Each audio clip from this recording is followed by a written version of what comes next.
지금도 생선회나 간장게장, 반쯤 익힌 고기를 아무렇지 않게 드신다면 오늘 영상은 꼭 끝까지 보셔야 합니다.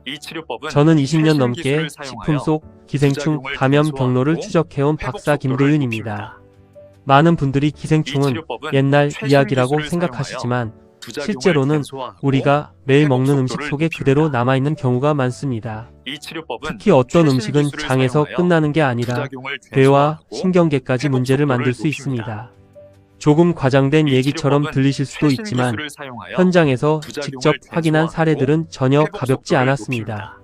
제가 만났던 환자 중에는 단순히 배가 아픈 정도가 아니라 몇 달간 원인 모를 피로에 시달리고 밤마다 몸이 가려워 잠을 이루지 못하는 분들이 계셨습니다.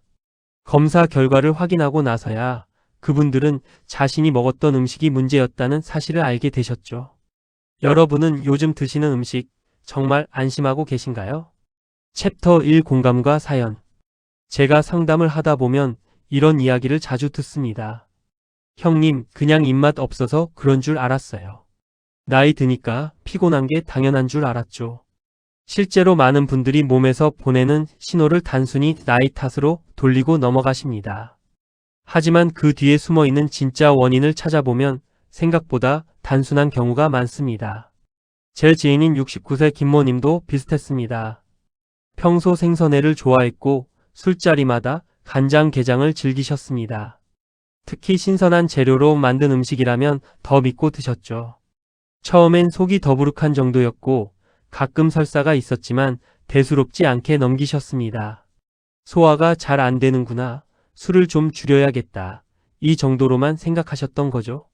그러다 체중이 눈에 띄게 줄기 시작했습니다. 주변에서는 다이어트 하냐고 물어볼 정도였지만 본인은 식욕도 없고 기운도 없어서 걱정이 되셨다고 합니다. 게다가 밤마다 항문 주변이 가려워 잠을 설쳤습니다. 처음에는 피부 문제인 줄 알고 연고를 바르기도 하셨지만 전혀 나아지지 않았습니다. 가족들이 병원에 가보라고 권유했지만 창피하기도 하고 대수롭지 않을 거라 생각해서 미루셨죠. 결국 참다 못해 병원을 찾으셨고 검사 결과 기생충 감염으로 확인되었습니다. 의사 선생님께서 평소 식습관을 물어보셨고 생선회와 간장게장 이야기를 듣고는 고개를 끄덕이셨다고 합니다. 그분은 그제야 자신이 좋아하던 음식들이 문제였다는 걸 깨달으셨습니다. 치료를 받고 나서 조리 습관을 조금만 바꾸고 몇 가지 음식을 조심했을 뿐인데 몇 달 후 컨디션이 완전히 달라졌습니다. 이 이야기를 끝까지 들어야 전체 흐름을 알 수 있습니다. 구독과 좋아요 부탁드리고 끝까지 보시면 왜 지금 습관을 바꿔야 하는지 알게 됩니다. 이렇게 작은 변화만으로도 달라질 수 있습니다. 그래서 이제 일상에서 특히 조심해야 할 음식들을 하나씩 짚어보겠습니다. 챕터 2 덜 익힌 돼지고기의 위험. 많은 분들이 돼지고기는 충분히 익혀 먹는다고 생각하십니다. 하지만 실제로는 겉은 익어 보여도 속은 안전하지 않은 경우가 많습니다. 특히 두툼한 삼겹살이나 목살을 구울 때 겉면만 노릇하게 익히고 드시는 분들이 계십니다. 센 불에 빠르게 구워서 겉은 바삭하지만 속은 분홍빛이 남아있는 상태, 이런 상태로 드시면 위험할 수 있습니다. 국내외 식품안전기관 조사에서 충분히 익히지 않은 돼지고기에서 촌충 유충 위험이 반복 보고되었습니다. 이 유충은 우리 눈에 보이지 않을 만큼 작지만 몸속으로 들어가면 장벽을 뚫고 혈관을 타고 이동할 수 있습니다. 심한 경우 근육이나 뇌까지 도달해서 심각한 문제를 일으킬 수 있죠. 68세 박영수 님의 사례를 말씀드리겠습니다. 그분은 평소 고기를 좋아하셨고 특히 삼겹살을 자주 구워 드셨습니다. 집에서 고기를 구울 때는 센 불에 빠르게 겉만 익혀서 드시는 걸 선호하셨죠. 육즙이 살아있고 부드러워서 맛있다고 생각하셨던 겁니다. 외식할 때도 고기가 나오면 살짝만 구워서 바로 드시곤 하셨습니다. 처음 몇 달 동안은 별다른 증상이 없었습니다. 그런데 어느 순간부터 이유 없이 피곤함을 느끼기 시작하셨습니다. 아침에 일어나도 개운하지 않고 낮에도 자꾸 졸음이 왔습니다. 식욕도 떨어지고 가끔 복부에 불편함을 느끼셨지만 나이 들어서 그런가 보다 하고 넘기셨죠. 그러다 체중이 5kg 가까이 빠지고 소화가 잘 안 되는 느낌이 지속되자 가족들이 병원에 가보라고 권했습니다. 병원에서 여러 검사를 받았고 대변 검사에서 기생충 알이 발견되었습니다. 의사 선생님께서 평소 고기를 어떻게 조리해서 드시는지 물어보셨고 그분의 조리 습관을 듣고는 원인을 찾으셨습니다. 그 후 몇 달이 지나자 피로감이 사라지고 식욕도 돌아왔습니다. 체중도 정상으로 회복되었고 소화 불편도 완전히 없어졌습니다. 지금은 가족들에게도 고기는 반드시 속까지 익혀 먹어야 한다고 강조하신다고 합니다. 장어와 뱀장어는 영양식으로 알려져 있습니다. 기력 보충에 좋다고 해서 많은 분들이 찾으시죠. 하지만 이 음식들은 기생충 생존력이 강한 편에 속합니다. 아시아 지역 조사에서 장어류의 기생충 검출 비율이 높게 보고되었고 특히 민물장어의 경우 더욱 주의가 필요합니다. 72세 이정호님의 경험을 들어보시겠습니다. 그분은 건강을 위해 한 달에 서너 번씩 장어를 드셨습니다. 단골 식당에서 구워 나오는 장어를 좋아하셨는데 겉은 바삭하고 속은 촉촉한 상태로 나오는 걸 선호하셨습니다. 완전히 익으면 질겨진다고 생각해서 살짝만 익힌 상태로 드시곤 하셨죠. 처음에는 아무 증상이 없었습니다. 오히려 기력이 좋아지는 것 같아서 더 자주 드셨습니다. 그런데 몇 달이 지나면서 이상한 증상이 나타나기 시작했습니다.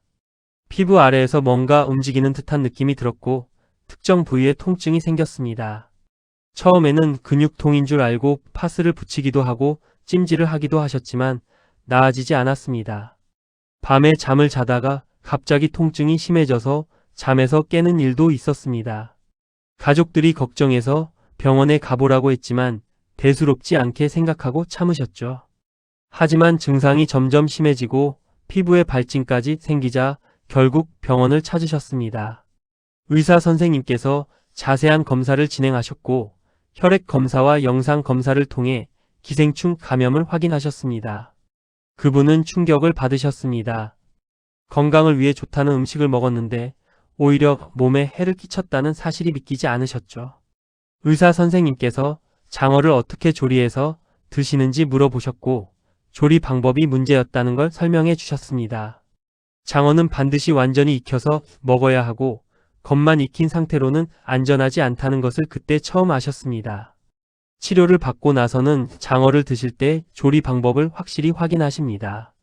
집에서 직접 조리하실 때는 얇게 썰어서 끓는 물에 충분히 익힌 후 양념해서 드시고 외식하실 때도 완전히 익었는지 꼭 확인하신다고 합니다.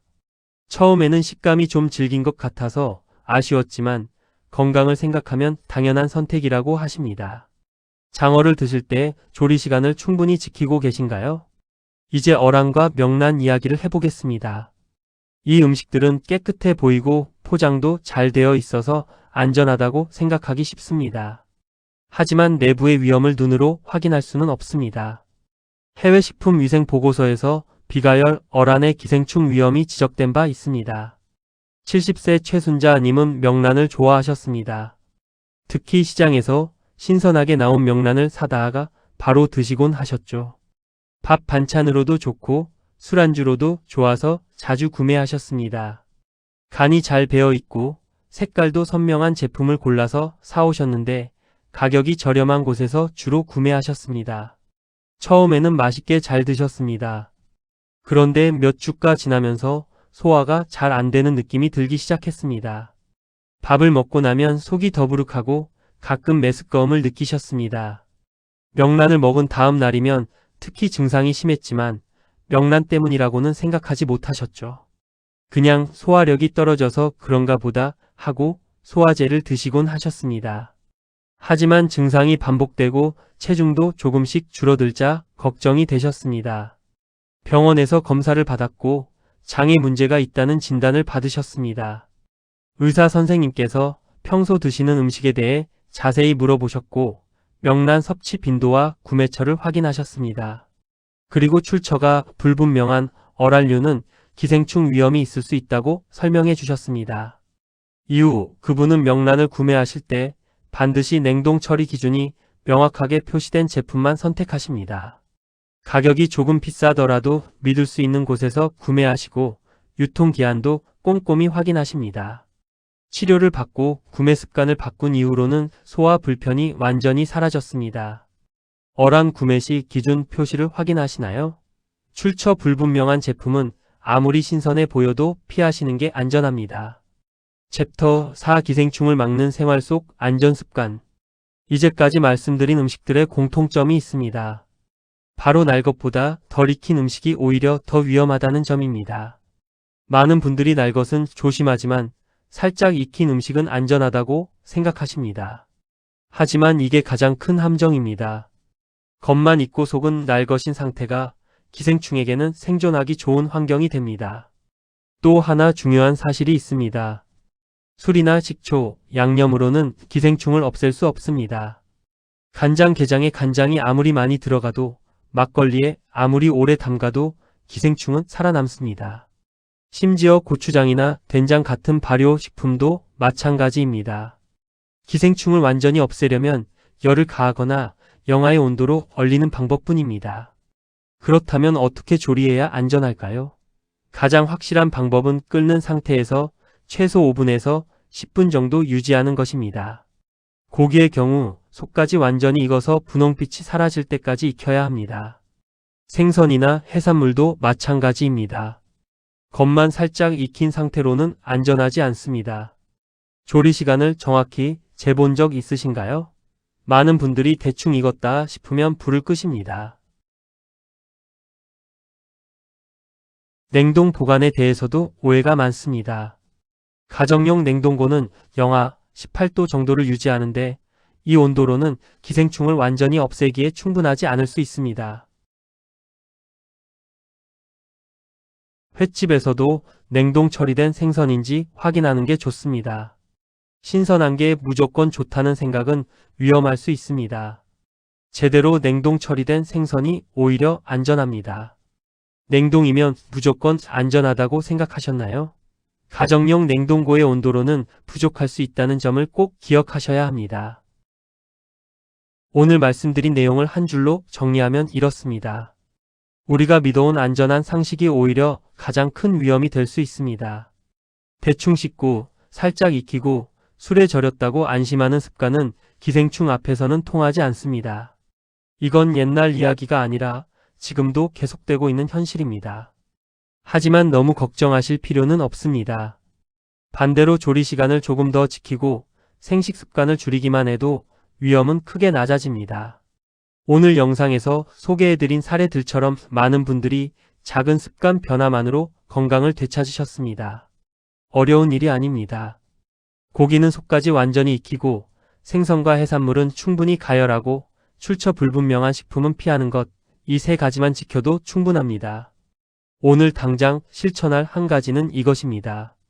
덜 익힌 음식은 무조건 피하고 끓는 시간만큼은 절대 줄이지 마세요. 조리 시간이 조금 길어지더라도 건강을 생각하면 당연한 선택입니다. 맛과 식감도 중요하지만 안전이 먼저입니다. 다음 영상에서는 몸이 보내는 기생충 경고 신호를 더 자세히 알려드리겠습니다. 어떤 증상이 나타날 때 의심해 봐야 하는지, 어떻게 대처해야 하는지 구체적으로 말씀드리겠습니다. 여러분은 오늘 영상에서 어떤 음식이 가장 충격적이었나요? 댓글로 남겨주세요. 구독과 좋아요도 부탁드립니다. 감사합니다.